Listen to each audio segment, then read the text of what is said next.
I'm Aislinn. If you're new here, thanks for joining me. If you are returning, thanks for staying with me considering I didn't upload for like 2 months. The end of 2020 was rough. Anybody else who had to work retail in a pandemic in a holiday season, my heart goes out to you because I did, and it was a bit of a trash fire. I'm not gonna lie. It was really rough. And I mean, I feel safe at work. I'm not saying I don't, but like, holiday is crazy in a normal season. In a pandemic, it was ridiculous. But anyway, we're not here to talk about that. I am here to update you on some of the things I'm reading, what my goals are a bit for 2021, now that we are in a new year. Because the year goes around, we go around the sun. That's how space works. So I'm here to tell you about some things that I achieved in 2020, some things I want to achieve in 2021, and kind of what I'm reading right now and going to be reading for the rest of the month. Yay! I was aiming to read 50 because I have never read 50 in the years I've been in school, like university. I've always been way too busy to read that many books in a year. So this, even though I was in school for like part of last year, I was finishing my postgrad and everything. I was like, this is the year I'm gonna read 50 books. And I did. I was very proud of myself. I read 74. So I surpassed it quite a bit in the sense of I had so much fucking free time for part of it that I got a lot more reading done. And last year was the first year that I really got into audiobooks. I've never, to be honest, tried audiobooks before 2020, which is probably weird to some people who read audiobooks all the time, just because I always believed that personally I preferred reading with my eyeballs. And sometimes I do, depending on the book. Like there are certain books that I know I won't pick up audiobook because I need to like really zero in on what I'm reading. And I'm still getting used to reading audiobooks because I usually read with music. So I get used to like tuning out the lyrics of the music to like just, I don't know, it's weird. So reading an audiobook, sometimes I just like tune it out and then I have to rewind because I don't remember what I just read. So sometimes it actually takes me longer to read an audiobook and sometimes it doesn't. Sometimes I can power through them and really get into it. And it also depends on the narrator, as I'm sure you also know if you read audiobooks. Some narrators are fantastic and some suck. So it depends. So this year, in 2021, I'm making it a goal to read 75 books. I know it's only one more than I read last year, but like, I don't know if that was a fluke or something, you know? Like if we say this pandemic does end, which it may not, because the way it's going, it's just terrible. I may not have as much free time, depending on what I'm working, if I get a full-time job, which I'm hoping to at some point this year. I don't know. It's a whole mess. I figured aiming for 75 is nice if I surpass it. Hell yeah. If I don't, oh well. We'll see what the year brings, you know? So that's kind of my main reading goal, we'll say, is to read the 75 books. I'm also aiming to, I have a couple other goals which I mentioned in my blog post if you read that. If not, that's okay. I have not blogged since like June last year. So I'm going to be aiming to be posting content twice a week, once on my blog and once on YouTube. But also I'm aiming to read at least one nonfiction book per month this year, just because I really want to get more into reading nonfiction.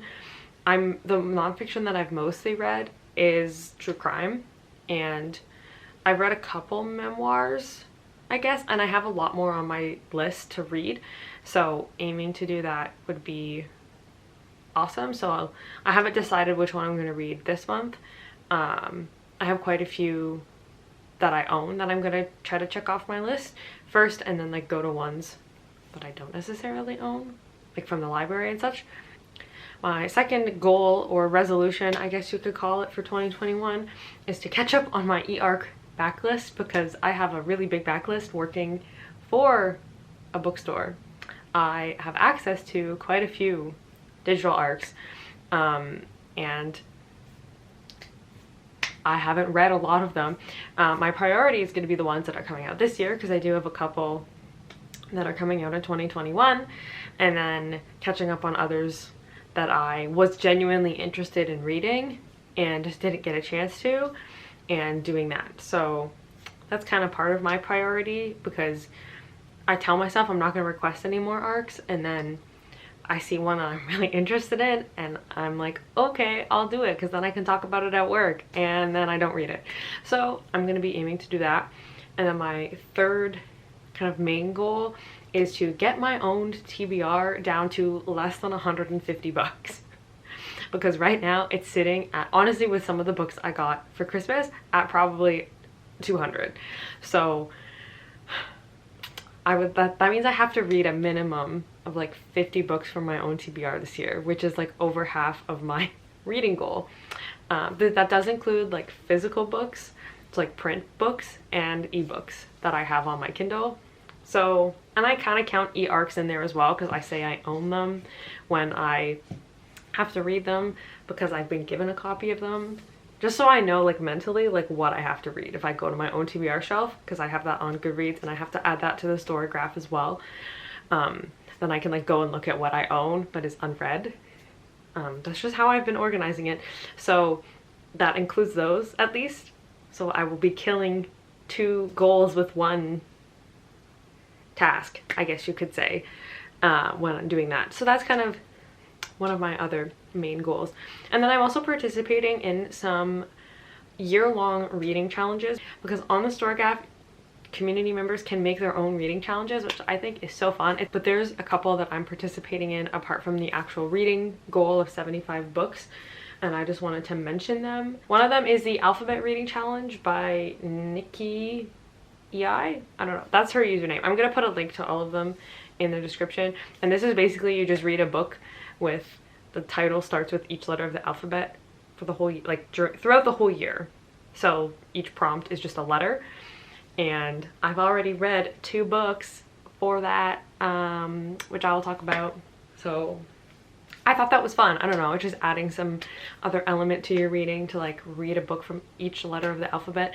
The ones that I'm worried about are X and Q, because I don't really have books for that. I have one for Z, at least. I have Zone 1 by Colson Whitehead, which I started last year and never finished, and I do want to read it. So I have that, at least for Z. You would think that would be the hardest, but no, it's X and Q. Those are the hardest letters.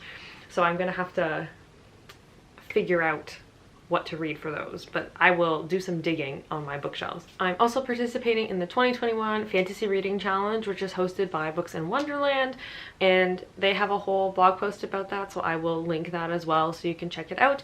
And basically each month has a different prompt for a type of fantasy that you would read, and since a lot of my unread books are fantasy, I figured this would be a great way to help me tackle those, because I have a lot of them. I think the idea is you're supposed to read 1 per month, but as you can guess, some of them I might read more than 1 per month, and that we'll get into when I talk about the books I'm reading this month. And then I'm also participating in the Queer Book Fund 2021 hosted by Obscure Pages. They also have a blog post about this, so I will link that. And this I just found, I think, yesterday on the StoryGraph, because I was just looking through the challenges to see what else I could join and add to my plate for 2021. And this looks really fun. So there's 25 different prompts from 25 different like queer reps or tropes. So like there's like fake dating, there's like the enemies to lovers, and then there's also like reading a book with trans rep, non-binary rep, genderqueer, lesbian, ace, bisexual, pansexual, etc, etc, etc. So reading a different book for each of those. And I also have quite a few queer books that I want to get to this year, and there's plenty more that have been kind of on my radar and I've been putting my feelers out and that I'm interested in, so I figured this would also be a good way to read them. Why not? You know, this is the year of why not, because why not add more books to my reading list? I still have to go and purge my to read list again, because I did do that probably about halfway through 2020, of like books that I looked at and was like, genuinely, do I actually have an interest in reading this, or did I just add it because it's popular? And I didn't even remember I had added it. So I have to go and purge more, especially because there's so many cool books coming out this year. and I've pre-ordered a couple already that like way back in November because I knew I was not going to buy them if I didn't pre-order them. So there's a couple sci-fi and fantasy coming out, and I'll do a video about like my most anticipated 2021 reads because there's quite a few and I'm very excited. Those are the reading challenges that I'm participating in. What I'm currently reading is I'm reading Circe by Madeline Miller, which was my Secret Santa gift from work because we did Secret Santa and it's very fun and I'm really liking it so far. I started this last night. This is one of my prompts, or one of my books. What are words? This is a book I'm reading for one of the Fantasy 2021 prompts. So the first prompt is inspired by mythology. This is right out of Greek mythology, man. Circe, you know. So this is what I'm currently reading and I'm really enjoying it. I'm also currently reading Ashes of the Sun by Django Wexler, which is interesting. I just haven't picked it up in like 2 weeks for some weird reason, but I do genuinely want to finish it. It's good. It's a fantasy about these two siblings who one of them gets taken away by these, fuck, what are they called? I don't even remember. But ever since I've seen someone say this is like a different version of Star Wars, I'm like, I kind of can't get it out of my head, which is a bit disappointing because why did you have to ruin that for me? I'm not a Star Wars fan. Like, I've seen the first movie, okay? And by the first movie, the first one that was ever made, because I don't know what order they're in. I've seen that one. It was good, but like, it's not my be-all end-all. I'm not like super into it. I don't particularly care about I don't particularly care about watching the rest of them. So for someone to be like, it's just like Star Wars, but like, why did you have to do that to me? I don't want to think of it as Star Wars. I want this to be a fun high fantasy. But anyway, I can see where they put the comparison with like the swords that the oh my god, I literally can't remember what the term is for what the one sister's like training to be. Oh my god. But basically she has like a sword that's like made of fire, like it's like made of fire, so it's, but not every person's sword is, they're all part of the order, which is, I can't explain this to you. It is over 500 pages. I'm at least 160 pages in, so you know, that's something. But anyway, I'm also planning to read 2 more books, at least, maybe 3 depending on time. The other one I have to read is The Wicked King by Holly Black, and I'm doing this for you, Emily, because I know we talked about how I was going to try to at least start this in January, because I read The Cruel Prince over a year ago and I do remember the end. Emily and I had a little bit of a chat and she reminded me, and I still need more of a chat so she can remind me of more things. So Emily, please, we need to discuss this, but I'm gonna at least start The Wicked King so that I can progress with the series, because I do have an intention of finishing it. I know Emily loves this trilogy and I would like to also love it. I genuinely, as I said, I enjoyed The Cruel Prince. It's probably not my favorite ever, but I liked it and I want to finish it, so I have to read The Wicked King. I've also owned this for probably at least a year. At this point, I can't remember when I bought it, but I've had it for a while, so I would like to get it off my to be read shelf. And then I also have to read The House in the Cerulean Sea by TJ Klune, because Emily has also convinced me to read that, because she just read it and said it was amazing. And then I went and bought it on my Kindle for $15 because the hardcover and paperback were both sold out. And I was like, wow, guess I have to pay $15 for it on Kindle if I'm gonna, so now I have to read it this month because I paid $15 for it. And also because I told Emily I would. So I'm also gonna read that. And then if I have time, I'm also going to be reading Enjoy the View by Sarah Morgenthaler, which is a romance. I got this as an e-arc and it comes out on the 19th, so I would like to get to that. This is like the 3rd in the series, but from what I know, you don't have to read the other 2 to read this one. So I thought I would give it a go. I thought the cover was cute, so I also plan to read that if I have time.